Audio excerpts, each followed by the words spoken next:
살아계셔서 역사하시는 하나님 아버지, 은혜와 사랑으로 광명창성교회를 인도하심에 감사드립니다. 그러나 아버지, 지난 한 해를 돌아보며 아버지께 지은 죄들이 너무나 많습니다.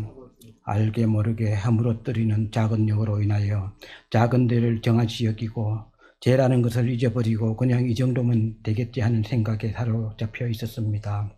하나님 아버지, 이번 마라나타 브릿지 새벽 예배를 통하여 말씀을 듣고 회개하오니 하나님께서 은혜로 우리를 용서하시고 다시금 깨우치사 은혜로 다스려 주시옵고 작은 여우의 눈과 입과 발과 그리고 위선의 꼬리를 잘라내게 하시어 화목을 드리는 비둘기와 같이 성결한 마음으로 하나님 앞에 설 수 있도록 인도하여 주시옵소서.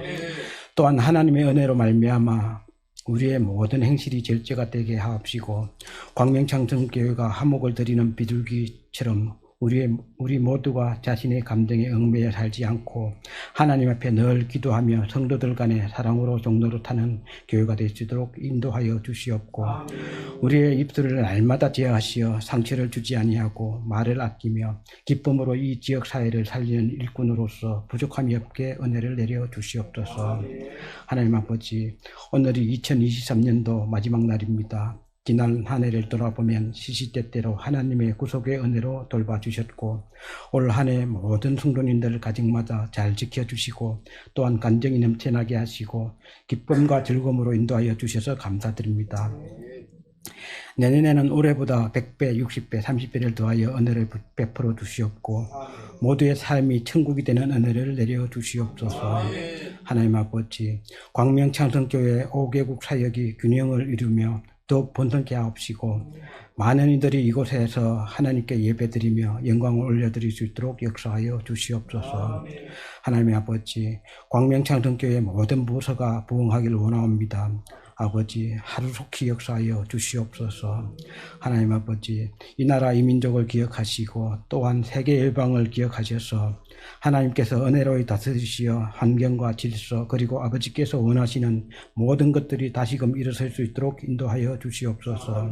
정치 경제가 살아날 수 있도록 역사하여 주시옵소서. 아버지, 이 땅 고쳐 주시옵소서. 겸손한 나라, 겸손한 민족, 세계 열방이 주님의 다스림에 찬양과 감사가 넘쳐나게 인도하여 주시옵고 그리하여 우리 자녀들이 마음 놓고 이 세상을 살아갈 수 있도록 인도하여 주시옵소서. 하나님 아버지, 말씀을 듣기를 원합니다. 강동규 목사님의 입술을 통하여 말씀하실 때에 하나도 땅에 떨어지지 아니하고 그 말씀으로 인하여 모두가 날마다 변하여지고 변하여지지 않는 사람이 하나도 없게 하여 주시옵소서. 모두가 한 마음으로 한마음 한뜻으로 하나님께 찬양을 올려드리며 늘 기도로 무장하여 승리하는 삶이 될 수 있도록 인도하여 주시옵소서. 또한 목사님에게는 늘 성령 충만케 하옵시고 목사님의 가정도 기억하시어 모두가 한자리에 모여 평안케 되는 은혜를 내려 주시옵소서. 하나님 아버지, 우리 성도님들 한 분 한 분을 기억하시고 영과 육이 치유가 되어지고 전도하기에 예수님께서 우리를 위하여 죽으시고 부활하심을 이 지역 사회에 널리 알리는 교회가 될 수 있도록 역사하여 주시옵소서. 내년에도 이어지는 새벽 기도를 통해 하나님을 더욱 찾는 시간이 많아지게 인도하옵시고 언제나 주님 곁에 머무는 교회가 되게 하옵소서.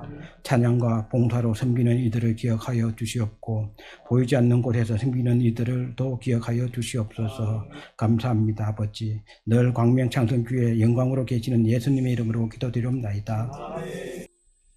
함께 나눌 말씀은 요한복음 14장입니다. 신약 171페이지 요한복음 14장 1절에서 3절까지의 말씀 함께 읽도록 하겠습니다. 너희는 마음에 근심하지 말라. 하나님을 믿으니 또 나를 믿으라. 내 아버지 집에 거할 곳이 많도다. 그렇지 않으면 너희에게 일렀으리라. 내가 너희를 위하여 거처를 예비하러 가노니 가서 너희를 위하여 거처를 예비하면 내가 다시 와서 너희를 내게로 영접하여 나 있는 곳에 너희도 있게 하리라. 아멘. 오늘은 본문의 말씀 통해서 교회의 소망이라는 제목으로 말씀 나누고자 합니다. 여러분들에게 희망이라고 하는 주제어를 제시해 드린다면 어떠한 그림을 그려서 제출하시겠습니까? 태양을 바라보는 해바라기, 둔탁하게 일구어진 흙더미 그 한켠에 자리하고 있는 씨앗의 모습, 아니면 무지개 저 끝을 가리키고 있는 아이들의 순진무구한 모습, 많은 것들을 그릴 수 있을 것입니다. 미술가들 사이에서 희망의 색 하면 단연 노란색이다 라고 말하곤 합니다. 꽃으로 하면 노란 개나리의 꽃말이 희망이다 라고 합니다. 노란색은 따스함을 느끼게 해주는 색입니다. 따라서 희망의 그림 하면 저마다 따스한 분위기의 느낌이 나도록 그림을 그려낼 것입니다. 그런데 지금 보시는 그림에서는 무엇을 느끼실 수 있습니까? 이 그림의 제목을 무엇이라 하는 것이 적절해 보이겠습니까? 미국의 미켈란젤로라 불리우는 천재 미술가 조지 프레더릭 와츠가 그린 그림입니다. 제목을 말씀드리기 전에 잠시 그 그림을 좀 살펴보았으면 좋겠습니다. 한 소녀가 그림의 중앙에 있는데 고개를 떨구고 있는 듯 힘이 없어 보입니다. 옷은 하늘 살결이 거의 다 보일 정도입니다. 가녀리고 연약한 소녀의 이미지가 더욱더 부각되는 것 같아 보입니다. 맨발로 둥근 바닥에 걸터 앉아 있지만 바닥이 평평하지 않은 탓에 중심을 잡는 듯 다리를 포개고 있어서 불편해 보이기도 합니다. 소녀의 애장품인 듯 싶은데 붙들고 있는 악기인 리라를 보니, 계속 보여주세요. 한 줄밖에 없습니다. 모든 줄이 끊어진 리라는 힘겹게 버티고 있는 소녀와 거의 같은 처지에 있어 보입니다. 게다가 소녀는 눈이 가리워져 있으니 처연해 보이기까지 합니다. 화가는 이 그림을 그리고 이 그림의 제목을 무엇이라고 했을지 궁금하지 않으십니까? 이 그림의 제목은 희망입니다. 이 그림에서 희망을 느끼실 수 있겠습니까? 그렇다면 다시 희망이라고 하는 눈으로 이 그림을 보시기 바랍니다. 움츠러든 모습은 단념과 포기의 모습이 아니라 리라의 줄에서 튕겨져 나오는 세미한 소리에 귀를 기울이고자 하는 자세다라고 하는 것입니다. 한 줄밖에 남지 않아서 악기로서의 기능을 잃은 것이 아니라 비록 한 줄일지라도 청명한 소리가 나기에 소녀는 그 소리에 마음을 두고 바짝 기대어 귀를 기울이고 있는 것입니다. 그 소리를 듣기 위해서 온몸의 균형을 잡고 있는 것이고 그 악기의 소리에 온몸이 느껴질 수 있도록 가장 얇지만 가장 보드라운 하늘하늘한 옷을 입고 있는 것입니다. 한 줄의 음줄에서 흘러나오는 음악 소리에 이미 소녀의 옷자락은 춤을 추고 있는 듯 하늘하늘 거리는 것입니다. 그리고 그녀의 얼굴은 결코 어둡지 않으며 눈을 가린 것은 다른 것에 마음을 빼앗기지 아니하고 오직 하나의 줄에서 울려 퍼지는 그 멜로디에만 마음을 두기로 작정한 모습이다라고 하는 것을 알게 됩니다. 다시 이 그림을 보니까 희망이 보이십니까? 단 하나의 줄에서도 희망을 알리는 멜로디는 연주될 수 있다라는 것입니다. 많은 사람들이 교회에 희망이 있는가? 라고 반문합니다. 그래서 교회의 어두운 단면만을 보면서 희망을 가리려고 합니다. 그러나 교회는 단 하나의 줄일지라도 생명을 노래할 수 있는 줄을 붙들고 있다라는 사실을 믿으시기 바랍니다. 그 노래를 부르고 들을 수 있기 때문에 교회에는 소망이 있는 것입니다. 교회가 바라보는 소망의 주님은 모든 부정과 연약함과 암울한 처지를 이겨내고 생명의 소리를 듣게 만들어주는 유일한 줄이 되어 있는 것입니다.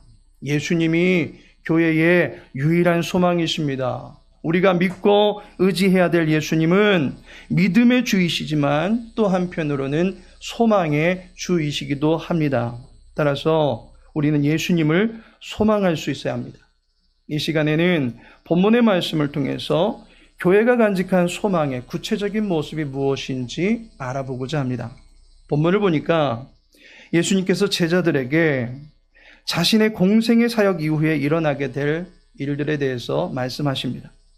얼마 안 있으면 예수님이 제자들의 곁을 떠나시게 된다라는 것입니다. 장차 일어나게 될 일이 무엇인가 말씀해 주고 계십니다. 미래적인 일입니다. 앞으로 이루어질 일들에 관해서 말씀하십니다. 단순히 미래적인 것이라 소망이다라고 말할 수 있는 것이 아니라 장차 이루어질 수 있는 일이기 때문에 소망이 되는 것입니다. 예수님께서 교회에게 주신 소망의 구체적인 모습이 무엇입니까? 첫째로 교회가 소망을 간직할 수 있는 근거는 주님이 에벤에셀의 하나님이시기 때문이다라는 것입니다. 예수님은 기대를 걸어도 될 만한 분이시다라고 하는 것이 에벤에셀의 능력입니다. 예수님께 소망을 걸어도 결코 후회가 없다는 것입니다. 본문 1절에 보니까 너희는 마음에 근심하지 말라 하나님을 믿으니 또 나를 믿으라. 이 말씀에 보니까 제자들의 마음에 근심의 빛이 역력했다라고 하는 것을 짐작합니다. 왜 제자들이 근심하고 있습니까? 이스라엘은 본래가 목자를 잃어버린 양과 같이 유린당한 처지와 같았습니다. 광야 한복판에 덩그러니 놓여져 있는 양과 같이 불안한 상태에 처해 있었습니다. 지도자를 잃었고 나라를 잃었습니다. 메시아를 기다리고 있는데 뜬구름 잡는 것 같이 여겨집니다. 어떤 이는 로마의 앞잡이가 되어버렸고 어떤 이는 민족의 구원은 전쟁을 승리로 이끄는 영웅 중에 누가 될 것이다 라고 예견하고 있습니다. 딱히 어떻게 살아야 잘 사는 것이다 라는 정답도 없고 지도자도 마땅히 없는 사사시대와 같아 보입니다. 그나마 제자들에게는 지금껏 예수님이라고 하는 분이 함께 계시기에 안정되게 지낼 수 있었습니다. 그런데 본문의 말씀을 하시는 예수님께서 자꾸 제자들 곁을 떠나야 된다라고 말씀하십니다. 지금껏 곁에 늘 계시기에 부족한 줄 모르고 살았습니다. 든든함을 가졌습니다. 그런데 이제 떠나가신다는 것입니다. 그러한 상황 속에서 너희는 두려워하지 말라라고 말씀하십니다. 이때에 지금 이 상황에서 두려워하지 않게 생겼습니까? 라는 반문도 충분히 나올 법한 상황입니다.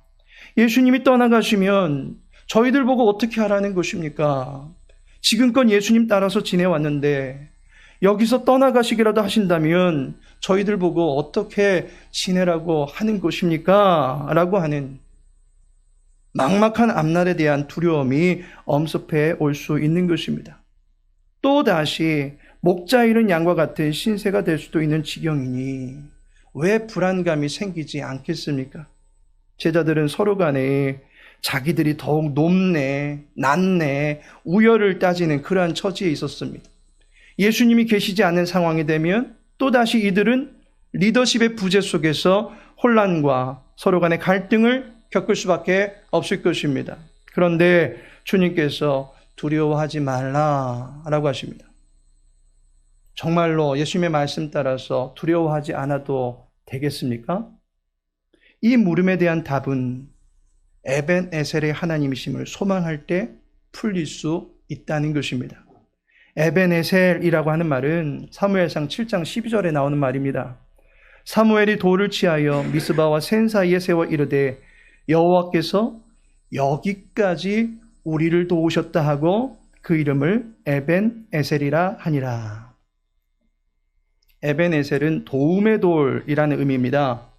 여호와 하나님께서 여기까지 우리를 도우셨다라는 사실을 기억하게 만들어주는 돌입니다. 블레셋과의 전쟁에서 승리한 이스라엘이 자신들을 승리케 해준 여호와를 기념하면서 세워놓은 돌이 에벤에셀입니다. 하나님께서 지나온 모든 생애 속에서 오늘까지 가만히 보면 도와주셨다라고 하는 것을 알게 해주는 것이 에벤에셀입니다. 이전부터 여전히 우리를 도우셨다라는 것입니다. 그 하나님을 향해서 기념비를 세운다라고 하는 것은 이제 끝이다 라고 하는 말이 아닙니다. 여기까지 도우시고 인도하셨듯이 이후로도 또다시 동일하게 인도해 주시고 이끌어 주실 것을 믿기에 에벤에셀의 돌을 세울 수 있는 것입니다. 주님이 두려워하지 말라고 하십니다. 앞날을 두려워하지 아니하며 소망을 품고 나아갈 수 있는 근거는 예수님이 에벤에셀의 하나님이시기 때문입니다. 지금까지 지내온 과정을 보면 예수님께서 제자들에게 두려워하지 말아라 라고 하셨을 때마다 정말 그 말씀대로 두려움에서 벗어나 자유롭게 되는 일들을 경험했습니다. 풍랑이 있는 배 위에서도 잠잠하라 하심으로써 배가 파선이 되어 죽을지도 모를 위기의식을 느꼈던 그때에도 제자들은 주님 때문에 안심할 수 있었습니다. 마가복음 4장 40절에 이에 제자들에게 이르시되 어찌하여 이렇게 무서워하느냐 너희가 어찌 믿음이 없느냐 하시니 라고 말씀합니다. 그리고 나서는 바다를 잠잠케 하사 제자들의 공포를 사라지게 하신 분이 주님이십니다. 회당장 야이로의 딸이 죽었습니다. 극도의 슬픔이 밀려들고 사랑하는 딸의 부재가 두려움으로까지 치달으면서 심정이 쏟아져 내리는 상태에 있었던 한 아비가 있었습니다. 그러할 때 주님은 마가복음 5장 36절에 예수께서 그 하는 말을 곁에서 들으시고 회당장에게 이르시되 두려워하지 말고 믿기만 하라 하시고 라고 말씀하시고는 잠자고 있는 듯한 죽은 야이로의 딸을 일으켜 세워주셨습니다. 주님이 두려워하지 말라라고 하면 정말로 그렇게 해도 되는 것입니다. 주님은 이전부터 제자들에게 그와 같은 신뢰감을 주셨던 분이시기 때문입니다. 예수님께서 제자들에게 마음에 근심하지 말라, 두려워하지 말라라고 하는 말씀이 소망이 되는 이유가 무엇이겠습니까? 지금껏 그렇게 보여주셨기 때문입니다. 지금까지 그렇게 말씀하시면 반드시 두려움이 사라지는 것을 보았기 때문입니다. 지금까지 에벤에셀과 같이 늘 도우시는 주님을 경험했기 때문입니다. 교회가 예수님께 소망을 두는 이유가 무엇입니까? 우리는 2000년 전에 예수님을 보지도 못했습니다. 그리고 그분의 목소리가 어떤 음색인지, 그분의 모습이 어떤 외모이고 어떤 분위기를 풍기는지, 걸음걸이는 어떠했는지 전혀 보지 못했고 알 수도 없습니다. 그럼에도 불구하고 교회가 예수님을 소망하는 이유가 무엇입니까? 예수님께서는 말씀하신 바를 그대로 이루시는 분이시다라고 하는 사실을 믿기 때문입니다. 지금까지 그렇게 해오셨듯이 앞으로도 그렇게 하실 것임을 바라볼 수 있는 에벤에셀의 하나님이시기 때문에 교회는 예수님에게 소망을 둘 수 있는 것입니다. 두 번째로, 교회가 바라보고 있는 주님은 반드시 다시 오실 것입니다. 교회의 소망은 반드시 성취가 된다라고 하는 것입니다. 마라나타, 주님의 오심으로 이루어지게 될 소망을 교회는 갖고 살아가야 하는 것입니다. 교회가 간직한 소망은 결코 허망이 아닙니다. 절망으로 끝나는 비운의 드라마의 주인공이 되는 것이 아닙니다. 우리 모두는 다시 오시게 될 주님을 반드시 맞이하게 된다라는 소망을 갖고 있어야 합니다. 주님과 함께 기쁨의 천국잔치에 참여하게 될 것을 바라볼 수 있어야 하는 것입니다. 이 소망이 어떻게 실현됩니까? 2절과 3절 초반부를 보면 내 아버지 집에 거할 곳이 많도다. 그렇지 않으면 너희에게 일렀으리라. 내가 너희를 위하여 거처를 예비하러 가노니 가서 너희를 위하여 거처를 예비하면 내가 다시 와서 라고 말씀합니다. 주님이 이제 십자가의 길을 걸어가시고 나면 하늘의 집으로 가시게 됩니다. 제자들의 곁을 떠나십니다. 그러나 떠남은 잠깐이요 얼마 안 있으면 다시 오신다라고 약속하고 있습니다. 이 약속의 말씀을 두려워하지 말라는 말씀과 함께 연결하여서 믿을 수 있어야 하는 것입니다. 주님은 다시 오실 것이기에 교회는 소망을 간직하는 것입니다. 요한계시록 22장 20절에 보니 이것들을 증언하신 이가 이르시되 내가 진실로 속히 오리라 하시거늘 아멘 주 예수여 오시옵소서라고 말씀합니다. 주님께서 다시 오신다라고 약속하셨습니다. 그 약속하신 주님에 대하여 교회가 보일 수 있는 반응이 무엇이겠습니까? 아멘입니다. 아멘이라고 하는 말은 맞습니다. 그렇게 될 것입니다. 그렇게 이루어지기를 원합니다. 라고 하는 동의와 영접의 표현입니다. 교회는 다시 오실 주님을 바라보기 때문에 소망의 리라를 간직할 수 있는 것입니다. 단 한 줄의 현이 남아있다 할지라도 그 현을 켜면서 하나님을 노래할 수 있는 것은 처량하고 구슬픈 탄식가가 아니라 소망 고대가가 될 수 있기 때문에 붙들고 여전히 노래할 수 있는 것입니다. 교회의 소망은 반드시 이루어집니다. 다시 오신다라고 약속하신 그 말씀을 이루실 하나님은 어제도 신실하셨고 오늘도 신실하신 우리의 하나님이십니다. 그분의 약속을 변개치 아니하시고 그의 하신 말씀은 그의 온몸을 찢고 모든 피를 쏟아낸다 할지라도 반드시 지켜내시는 분이십니다. 그 주님이 약속하셨습니다. 내가 다시 온다.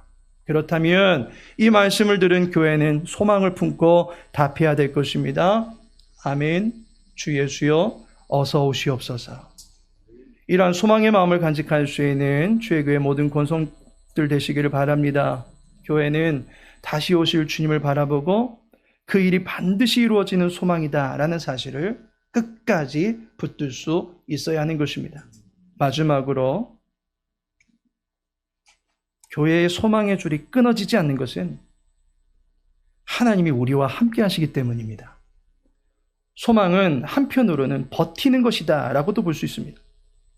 바라보면서 우리의 있는 자리를 꿋꿋이 지켜내는 것입니다. 그 자리를 지킬 수 있게 하는 참된 능력은 이 자리에 이 순간에 나와 함께 하시는 하나님이 계시기 때문에 가능한 것입니다. 본문은 말하기를 너희를 내게로 영접하여 나 있는 곳에 너희도 있게 하리라. 주님이 다시 와서 우리와 함께 하시는 분이시다라고 말씀하고 있습니다. 그런데 이 일을 어떻게 이루십니까? 요한복음 14장 16절에서 18절에 보니까 내가 아버지께 구하겠으니 그가 또 다른 보혜사를 너희에게 주사 영원토록 너희와 함께 있게 하리니 그는 진리의 영이라. 세상은 능히 그를 받지 못하나니 이는 그를 보지도 못하고 알지도 못함이라. 그러나 너희는 그를 아나니 그는 너희와 함께 거하시며 또 너희 속에 계시겠음이라. 내가 너희를 고아와 같이 버려두지 아니하고 너희에게로 오리라 라고 말씀하고 있습니다. 주님은 보혜사 성령 하나님을 우리에게 보내주셔서 성령 하나님으로 하여금 우리가 버림받지 않도록 은혜에 메인받게 하시고 늘 하나님과 동행하며 살아갈 수 있는 인생이 되게 하시겠다라고 말씀하셨습니다.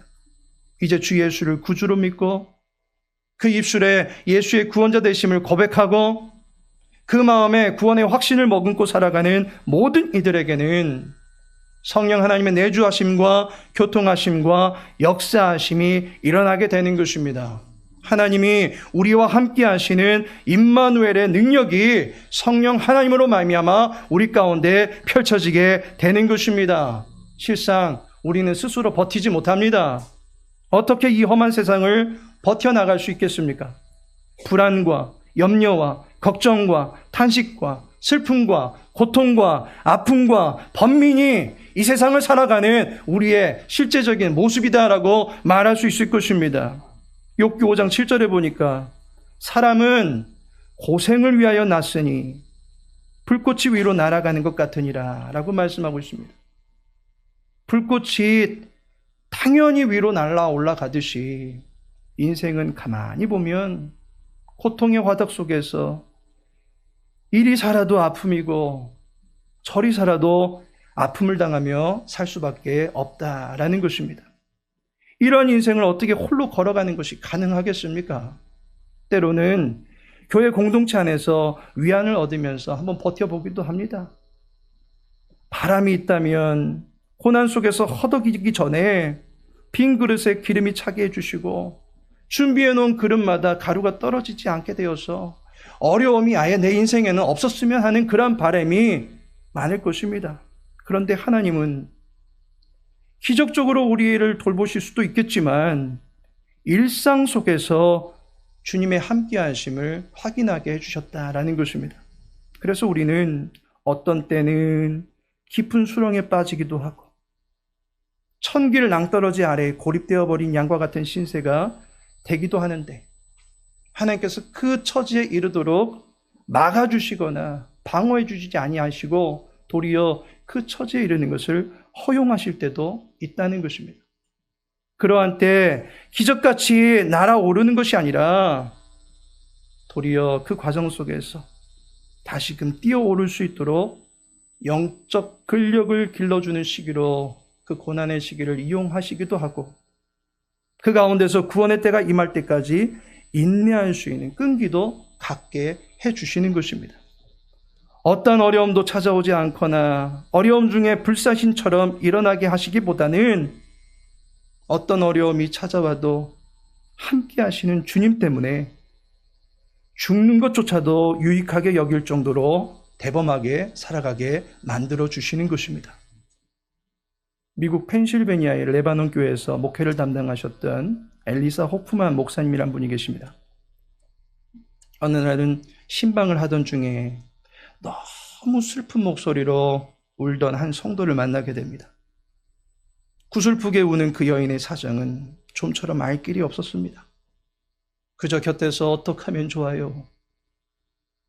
라는 말만 내뱉으면서 울고 있는 그 성도에게 목사님이 할 수 있는 것이라고는 말씀으로 위로하는 일이었습니다.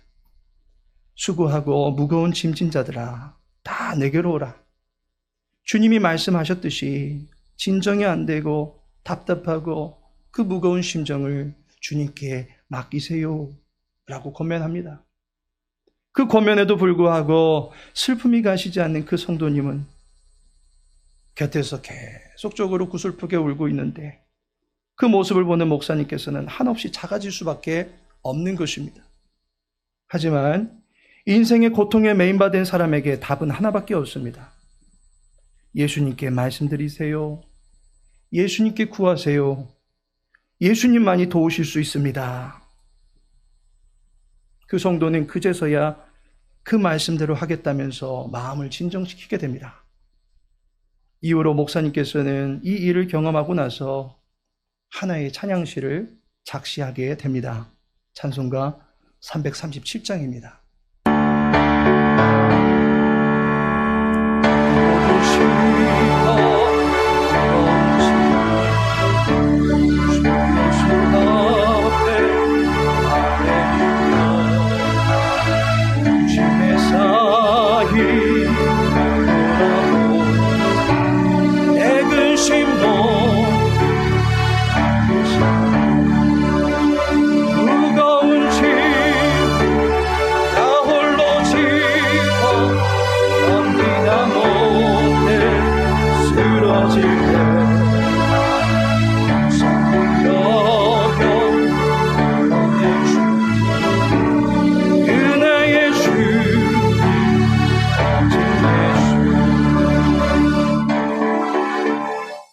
주님이 우리와 함께 하심이 우리의 소망의 힘이 되는 줄로 믿으시기 바랍니다.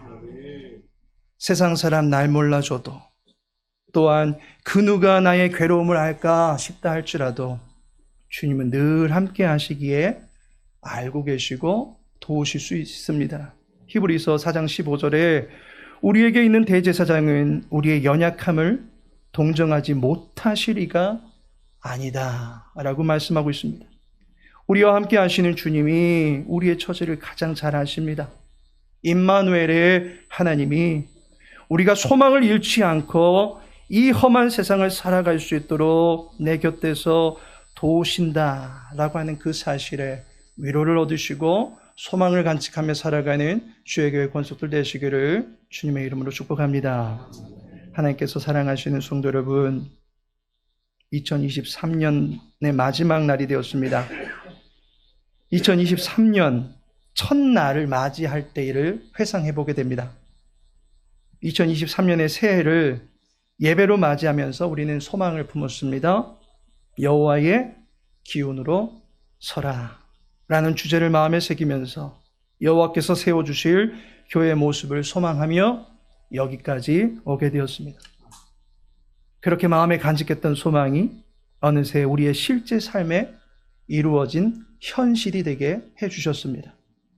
기도가 터지기 시작하고 예배가 살아나기 시작하고 사랑이 피어나기 시작하는 교회의 모습을 보게 됩니다. 잡아야만 했던 소망이 어느새 우리의 교회 안에 가지런히 놓여져 있는 것을 보게 됩니다.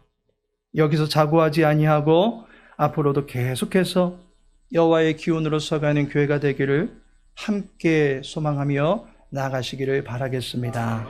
아버지 하나님, 2023년도를 주님께 예배하며 우리의 모든 삶을 주께 의탁하였는데 오늘 이렇게 우리의 삶을 통해서 영광 받으실 하나님을 만나 뵙게 하시니 감사를 드리고 이 한 해의 마지막 날에 하나님께 무한 영광 올려드리게 하시니 또한 감사를 드립니다.